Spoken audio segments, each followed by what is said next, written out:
Hello friends, हमारा topic चल रहा था राजस्थान की चित्रकला। उसके अंदर हमने मेवाड़ स्कूल ऑफ पेंटिंग्स और मारवाड़ स्कूल ऑफ पेंटिंग्स कर ली थी। अब आगे हम देखने जा रहे हैं हाड़ौती स्कूल ऑफ पेंटिंग्स। इसके अंदर हम सबसे पहले देखते हैं हाड़ौती के अंदर बूंदी शैली मेवाड़ चित्रकला से प्रभावित थी। बूंदी शैली मेवाड़ चित्रकला से प्रभावित थी। राजस्थानी चित्रकला का सर्वाधिक विकसित स्वरूप इसी शैली में दिखाई देता है। और राजस्थानी चित्रकला का सर्वाधिक विकसित स्वरूप कौन सी शैली में दिखाई देता है? तो बूंदी शैली के अंदर दिखाई देता है। इसका प्रारंभ सुरजन सिंह हाड़ा के समय माना जाता है। बूंदी शैली का प्रारंभ किससे माना जाता है? सुरजन सिंह हाड़ा से। जहांगीर ने राव रतन सिंह के चित्रकला प्रेम के कारण उसे सर बुलंद राय की उपाधि दी थी। जहांगीर ने सर बुलंद राय की उपाधि किसको दी थी? तो राव रतन सिंह को दी थी उनके चित्रकला प्रेम के कारण। तो ये इंपॉर्टेंट है, यहाँ पर सर बुलंद राय की उपाधि दी गई थी राव रतन सिंह को। सर्वाधिक विकास, बूंदी शैली का सर्वाधिक विकास किसके समय हुआ? तो शत्रुसाल सिंह हाड़ा के समय हुआ। शत्रुसाल सिंह हाड़ा या इनको छत्रसाल भी कहा जाता है, तो इनके समय बूंदी शैली का सर्वाधिक विकास हुआ। छत्रसाल ने अपना प्रसिद्ध रंग महल बनाया जो सुंदर भित्ति चित्रों के लिए विश्व प्रसिद्ध है। तो रंग महल किसके द्वारा बनवाया गया? तो ये छत्रसाल के द्वारा बनवाया गया। ये भी इंपॉर्टेंट है, रंग महल छत्रसाल के द्वारा बनवाया गया। भाव सिंह व उसके पुत्र अनिरुद्ध सिंह ने मुगल शासकों के निर्देशों से दक्षिण भारत के युद्धों में भाग लिया, जिससे बूंदी शैली में दक्षिण शैली का प्रभाव पड़ा। और इससे क्या है? बूंदी शैली के अंदर दक्षिण शैली का प्रभाव आया। नेक्स्ट है बूंदी चित्र शैली के अंदर स्वर्णकाल किसको कहा जाता है? तो उमेश सिंह का काल स्वर्णकाल माना जाता है। बूंदी चित्र शैली का स्वर्णकाल किसे कहा जाता है? उमेश सिंह के काल को। राव उमेश सिंह ने चित्रशाला तारागढ़ बूंदी में बनवाया। तो ये चित्रशाला किसने बनवाया? राव उमेश सिंह के द्वारा बनवाया गया था तारागढ़ बूंदी के अंदर। राव उमेश सिंह का 1750 में जंगली सुअर का शिकार करते हुए बनाया गया चित्र प्रसिद्ध है। तो जंगली सुअर का शिकार करते हुए चित्र किसके द्वारा बनवाया गया? राव उमेश सिंह के द्वारा बनाया गया। तो ये भी इंपॉर्टेंट क्वेश्चन बन सकता है यहाँ से। आगे हम देखते हैं बूंदी चित्र शैली की विशेषताएं। विशेषताएं क्या है? इस शैली में प्राकृतिक परिवेश में पशु पक्षियों का सर्वाधिक चित्रांकन हुआ है। बूंदी शैली में क्या हुआ है? सर्वाधिक पशु पक्षियों का चित्रांकन हुआ है, इसलिए बूंदी शैली को पक्षियों की शैली कहा जाता है। ये इंपॉर्टेंट है। बूंदी शैली को क्या कहा जाता है? पक्षियों की शैली कहा जाता है।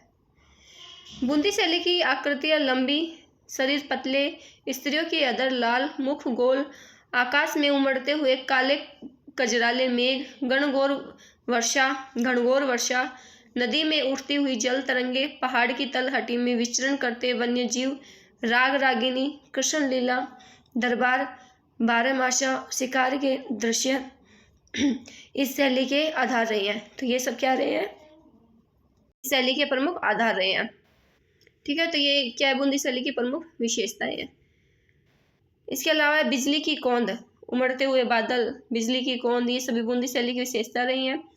रंग अगर पूछा जाए तो बूंदी शैली के अंदर रंग कौन कौन से हैं? श्वेत, गुलाबी, लाल, हिंगलू और हरा, ये सब यहाँ पे बूंदी चित्र शैली के अंदर रंगों का प्रयोग किया गया है। वृक्ष, कौन से वृक्षों का चित्रण किया गया है? तो यहाँ पर खजूर के वृक्षों का चित्रण किया गया है। ये भी बूंदी शैली के अंदर पूछा जा सकता है। कौन से वृक्षों का चित्रण किया गया है? तो बूंदी के अंदर खजूर का।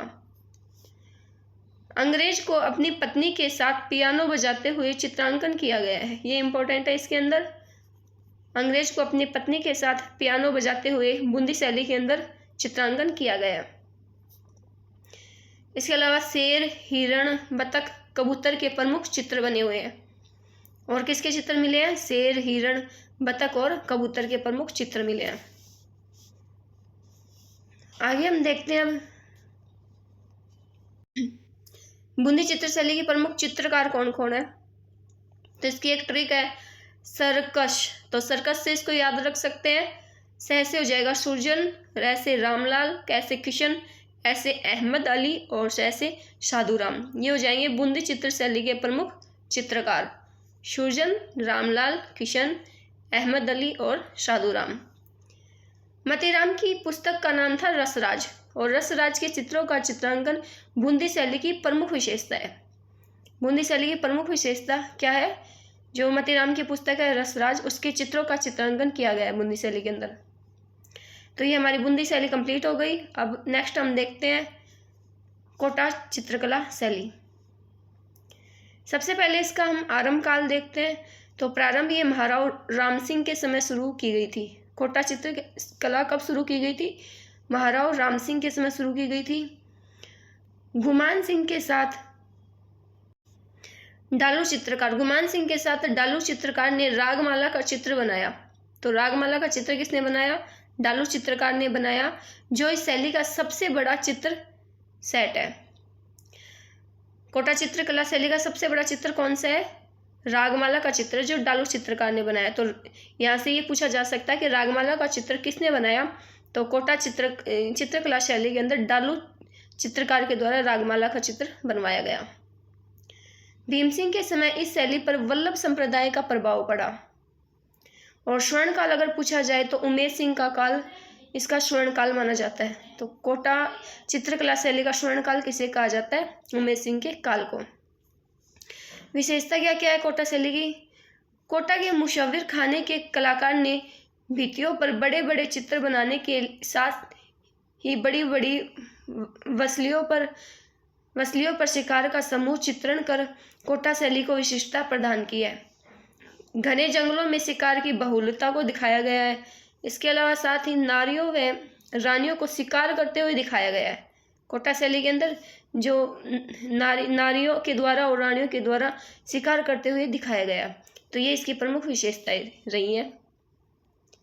प्रमुख वृक्ष अगर हम देखें तो इसके अंदर प्रमुख वृक्ष खजूर, सिंह, मोर व हिरण के चित्र बने हुए हैं।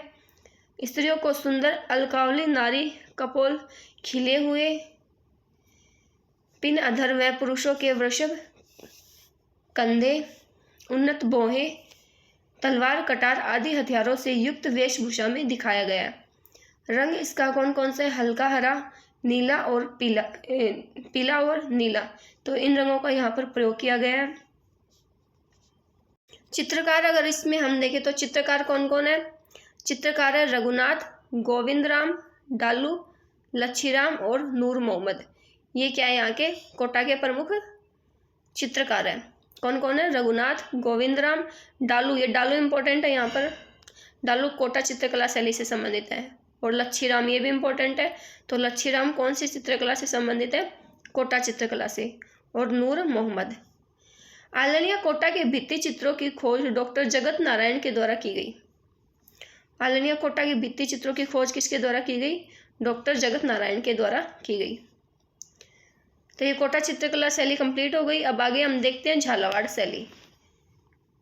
झालावाड़ शैली में भित्ति चित्रों के लिए ये जानी जाती है। झालावाड़ शैली किसके लिए जानी जाती है?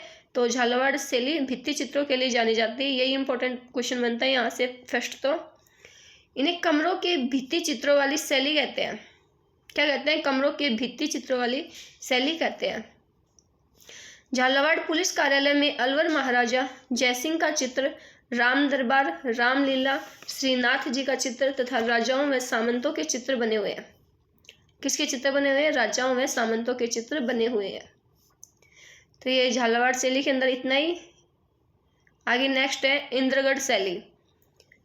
किसानों को समर्पित शैली इंद्रगढ़ व नैनवा है। कौन कौन सी है? इंद्रगढ़ और नैनवा। नैनवा कहाँ है? बूंदी के अंदर। और इंद्रगढ़ भी कहाँ है? ये दोनों बूंदी के अंदर है। तो यह शैली किसानों को समर्पित शैली है। किसानों के सर्वाधिक चित्र हरि सिंह ने बनाए, इसलिए हरि सिंह को किसानों का मित्र व किसानों का चितेरा कहा जाता है। किसानों का चितेरा किसे कहा जाता है? हरि सिंह को किसानों का चितेरा कहा जाता है।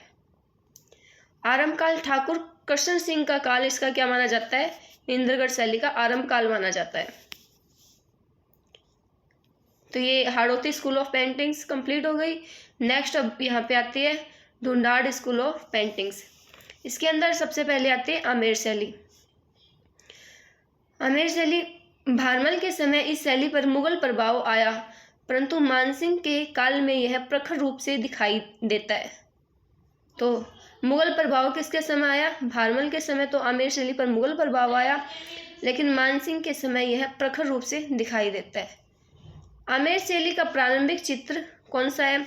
तो ये क्वेश्चन यहाँ से पूछा जा सकता है। आमेर शैली का प्रारंभिक चित्र यशोधरा चरित्र 1591 ईस्वी का है। कौन सा चित्र है? यशोधरा चरित्र है। इसी समय मानसिंह कौन से समय? मानसिंह प्रथम के समय बनी रजबनामा कब बनी? 1588 में। तो रजबनामा की प्रति अकबर के लिए जयपुर सूरत खाना में तैयार की गई थी। कहाँ तैयार की गई थी? जयपुर सूरत खाना में। इसमें 169 बड़े आकार के चित्र है। किसमें? सूरत खाना में। एवं जयपुर के चित्रकारों का भी उल्लेख है। बैराट के मुगल गार्डन में मौजमाबाद के भित्ति चित्र भी इस शैली में निर्मित है, जिन पर मुगल प्रभाव भी साफ दिखाई देता है। मेवाड़ राजा जयसिंह ने अपनी रानी चंद्रावती के लिए 1639 में रसिक प्रिया व कृष्ण रुक्मिणी वैली नामक ग्रंथ बनवाए। किसने बनवाए? मिर्जा राजा जयसिंह ने बनवाए थे अपनी रानी चंद्रावती के लिए।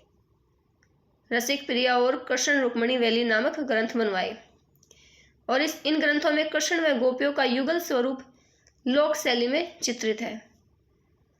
आमेर में ही मिर्जा राजा जयसिंह ने 1639 ईस्वी में गणेश पोल का निर्माण करवाया।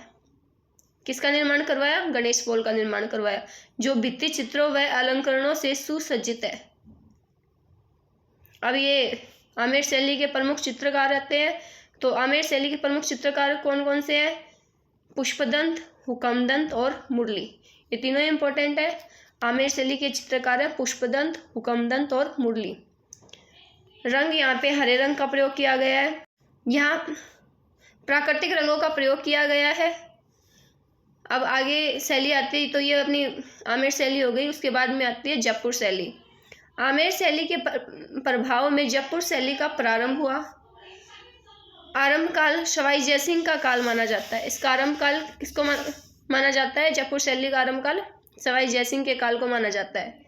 सवाई जयसिंह ने अपने राज चिन्ह, कोष व रोजमर्रा की वस्तुएं, कला का खजाना, साज सामान आदि को सुव्यवस्थित ढंग से संचालित करने हेतु 36 कारखानों की स्थापना की, और जिसमें सूरत खाना भी एक है। कौन सा एक प्रमुख है इसमें? सूरत खाना। सूरत खाने में चित्रकार चित्रों का निर्माण करते थे, और इसी समय रसिक प्रिया, कवि प्रिया, गीत गोविंद, बारहमासा, नवरस और रागमाला चित्रों का निर्माण हुआ है। सवाई ईश्वरी सिंह के समय चित्र सर्जन का केंद्र सूरत खाना आमेर से हटकर जयपुर आ गया। पहले कहाँ था? आमेर था सूरत खाना, फिर बाद में कहाँ आ गया? जयपुर आ गया। किसके समय आया? तो सवाई ईश्वरी सिंह के समय आया। इनके समय साहिब राम और लालचंद चित्रकार थे। ये इंपॉर्टेंट क्वेश्चन है। यहाँ से एग्जाम में, सीधा एग्जाम में ये क्वेश्चन पूछा जाता है कि साहिब राम और लालचंद कौन सी चित्रकला से संबंधित चित्रकार है? तो जयपुर शैली के चित्रकार हैं कौन? साहिब राम और लालचंद।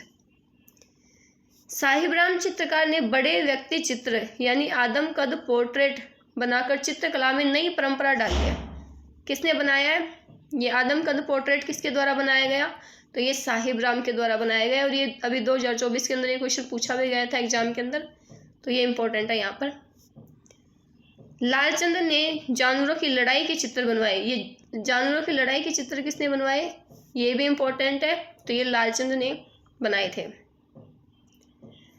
सवाई माधो सिंह के समय गलता जी के मंदिर, सिसोदिया रानी के महल, चंद्र महल, पुंडरीक की हवेली कलात्मक भित्ति चित्रण हुआ है। तो किसके समय हुआ है? ये माधो सिंह के समय हुआ है।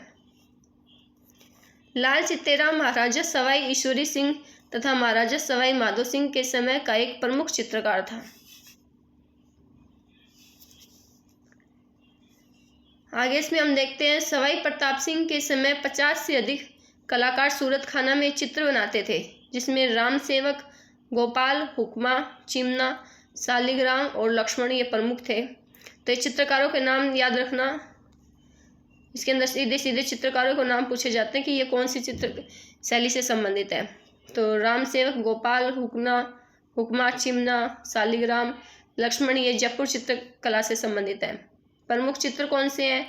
तो राधा कृष्ण की लीला और नायिका भेद। सवाई राम सिंह ने कला के विकास के लिए Maharaja school of arts and crafts, वर्तमान नाम राजस्थान स्कूल ऑफ आर्ट्स, तो ये किसने बनवाया था? सवाई राम सिंह ने बनवाया था कला के विकास के लिए। जयपुर शैली का स्वर्णकाल किसे कहा जाता है? तो प्रताप सिंह के काल को क्या कहा जाता है? स्वर्णकाल कहा जाता है। और यूरोपीय प्रभाव माधव सिंह द्वितीय के समय को कहा जाता है। यूरोपीय प्रभाव माधव सिंह द्वितीय का समय को, इसके ऊपर जो जयपुर शैली पर यूरोपीय प्रभाव पड़ा, और प्रताप सिंह के काल को क्या कहा जाता है? स्वर्णकाल कहा जाता है। माधव सिंह द्वितीय का चित्रकार छाजू ने हवा महल का चित्र बनाया। तो माधव सिंह द्वितीय का एक चित्रकार था छाजू, उसने क्या बनाया था? हवा महल का चित्र बनाया था। ये इंपॉर्टेंट है, हवा महल का चित्र किसने बनवाया? छाजू ने। विशेषताएं क्या क्या है? भित्ति चित्रण, पौंथी चित्रण और आदमकद पोर्ट्रेट, ये इसकी प्रमुख विशेषताएं हैं। जयपुर के भित्ति चित्रों की विशेष पद्धति है, जिसे स्थानीय भाषा में आला गीला या आराइस या मोर कसी कहा जाता है। ये जयपुर भित्ति चित्रों की क्या है? विशेष पद्धति है। इसको स्थानीय भाषा में आला गीला कहा जाता है, या इसके अलावा आराइस या मोर कसी कहा जाता है। राजस्थान में सर्वप्रथम आला गीला पद्धति का प्रारंभ आमेर में हुआ। सबसे पहले आला गीला पद्धति का प्रारंभ कहाँ हुआ? आमेर में हुआ, जो कछवा मुगल संबंधों का परिणाम था। हाथियों की लड़ाई का दृश्य मिलता है यहाँ पर। क्या मिलता है? हाथियों की लड़ाई का दृश्य मिलता है। आगे इसमें देखते हैं, लाल, पीला, हरा व केसरिया रंग का प्रयोग किया गया है।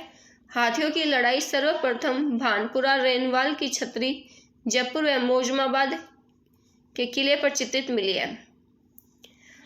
आम, केला, पीपल व कदम के वृक्ष मिले हैं।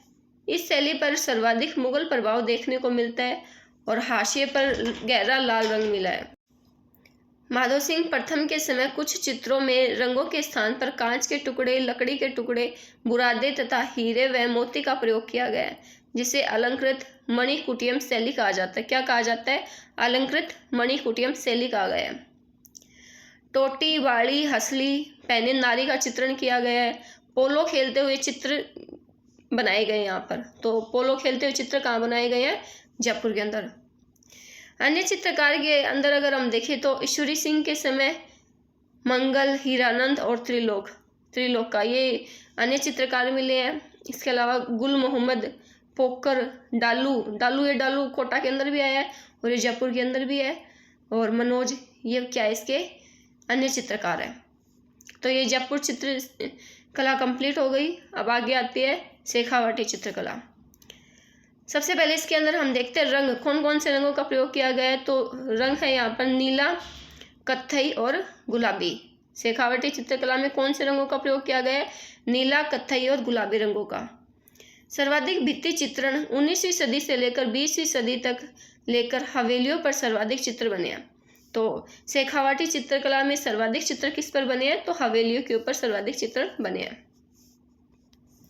भित्ति चित्रों के कारण शेखावाटी को ओपन आर्ट गैलरी कहा जाता है।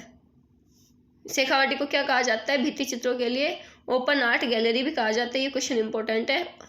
ओपन आर्ट गैलरी किसको कहा जाता है? तो शेखावाटी को कहा जाता है। इन चित्रों में प्राकृतिक परिवेश, हाथियों के दृश्य, दधी मंथन, कामशास्त्रों के चित्र, मल्लयुद्ध पर आधारित चित्रांकन हुआ है। हवेलियों की बाह्य दीवार व अंदर कथात्मक बड़े बड़े फलकों का चित्रांकन शेखावाटी शैली की विशेष देन है। फ्रांसीसी यात्री नदीन ला प्रिंस ने फतेहपुर की हवेली चित्रण को संरक्षण प्रदान किया। तो फ्रांसीसी यात्री था नदीन ला प्रिंस, उसने फतेहपुर की जो हवेली चित्रण है उसको संरक्षण प्रदान किया है। सबसे प्राचीन भित्ति चित्र जोगीदास की छतरी उदयपुर वाटी में मिले हैं, और इसका चित्रकार कौन था? तो इसका चित्रकार था देवा। सर्वाधिक प्राचीन भित्ति चित्र कहाँ मिले हैं? तो वो जोगीदास की छतरी पर मिले हैं, और ये जोगीदास की छतरी बनी हुई है उदयपुर वाटी के अंदर, और इसका प्रमुख चित्रकार कौन है? तो देवा। फिर आगे आती है शेखावाटी शैली के बाद में अगली शैली आती है उनियारा शैली। उनियारा शैली कहाँ स्थित है? टोंक के अंदर। वंश, यहाँ पर कौन सा वंश राज करता? तो नरुका वंश। जयपुर में बूंदी शैली का मिश्रण मानी जाती है ये शैली। उनियारा शैली के उत्कृष्ट चित्र मिहिर बख्श ने राम सीता लक्ष्मण व हनुमान बनाए। तो इसके उत्कृष्ट चित्र मीर बख्श ने बनाए। राम सीता लक्ष्मण और हनुमान के चित्र बनाए। राव सरदार सिंह ने मिहिर बख्श, काशी, राम लखन, भीम आदि चित्रकारों को संरक्षण प्रदान किया। तो इन चित्रकारों को राव सरदार सिंह ने संरक्षण प्रदान किया। तो ये 11 शैली हो गई कंप्लीट। उसके बाद में आती है अलवर शैली। जयपुर से अलग होकर 1775 में राजा प्रताप सिंह के समय स्वतंत्र रियासत अलवर बनी। तो किससे अलग होकर बनी? तो ये जयपुर से अलग होकर बनी थी 1775 ईस्वी के अंदर।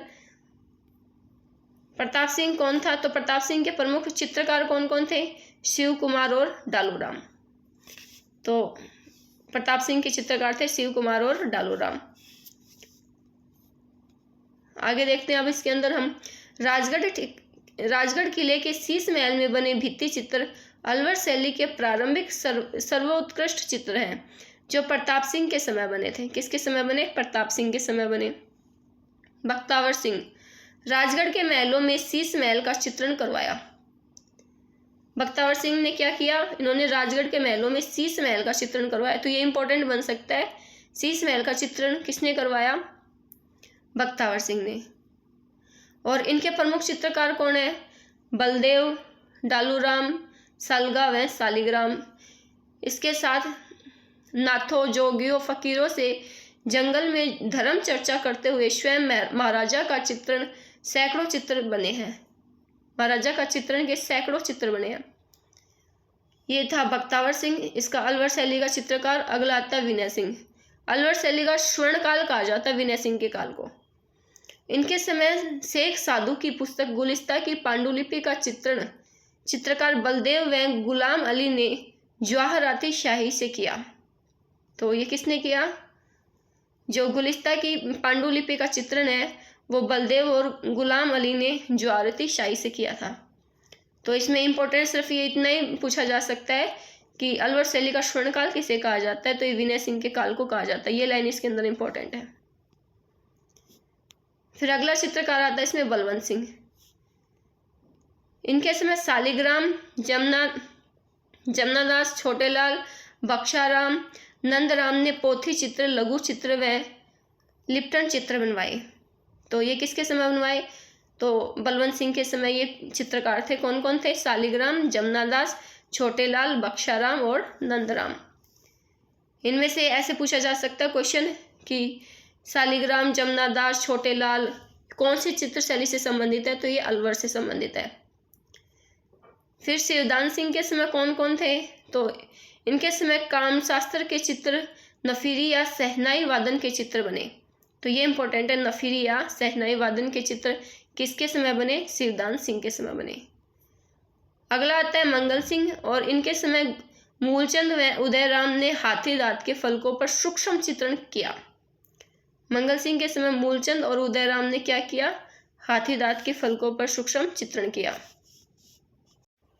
नेक्स्ट फिर आता है जयसिंह और जयसिंह के समय प्रमुख चित्रकार कौन थे? राम गोपाल, राम प्रसाद, जगमोहन और राम सहाय नेपालिया। ये प्रमुख चित्रकार थे। अब हम देखते हैं अलवर शैली की विशेषताएं क्या क्या है।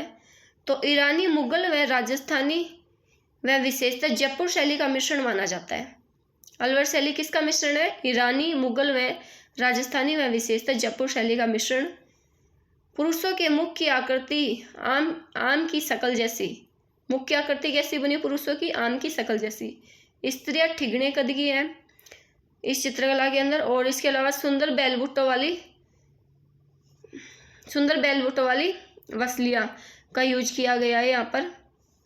वैश्याओं के चित्र केवल अलवर शैली में बने हैं। तो ये इंपॉर्टेंट है इसके अंदर। वैश्याओं के चित्र कौन सी शैली के अंदर बने हुए हैं? तो अलवर शैली के अंदर वैश्याओं के चित्र मिलते हैं। योगासन का चित्र, वृक्ष यहाँ पर पीपल मिला है।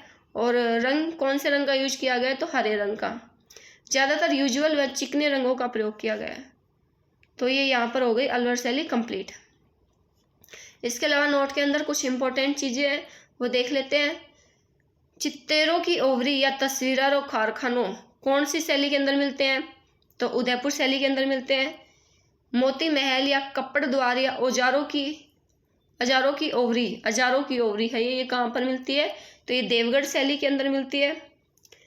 चोखेलाओ महल कहाँ मिलते हैं? जोधपुर के अंदर। शीश महल कहाँ है? तो शीश महल अलवर के अंदर। सूरत खाना, तो सूरत खाना इंपॉर्टेंट है, जयपुर के अंदर। मुशाविर खाना कोटा के अंदर। रंग महल चित्रशाला किसने बनवाई? तो उमेर सिंह के समय बूंदी के अंदर मिलती है ये। रंग महल का निर्माण किसने करवाया? उमेर सिंह ने। अब ये कुछ नीचे 3 एक जैसे से नाम है, तो नसीरुद्दीन कौन सी चित्रकला से संबंधित है? तो नसीरुद्दीन जो चित्रकार है वो चावंड या मेवाड़ से संबंधित है। इसके अलावा नूरुद्दीन, तो नूरुद्दीन कौन सी चित्रकला से संबंधित है? ये मेवाड़ चित्रकला से संबंधित है। और रुकनुद्दीन अगर पूछा जाए तो रुकनुद्दीन है बीकानेर। तो ये तीनों एग्जाम के अंदर पूछे गए हैं, नसीरुद्दीन चावंड से, नूरुद्दीन मेवाड़ से और रुकनुद्दीन बीकानेर से। तो ये राजस्थान की चित्रकला टॉपिक कंप्लीट हो गया है। अब आगे हम मिलते हैं नेक्स्ट वीडियो के अंदर एक नए टॉपिक के साथ।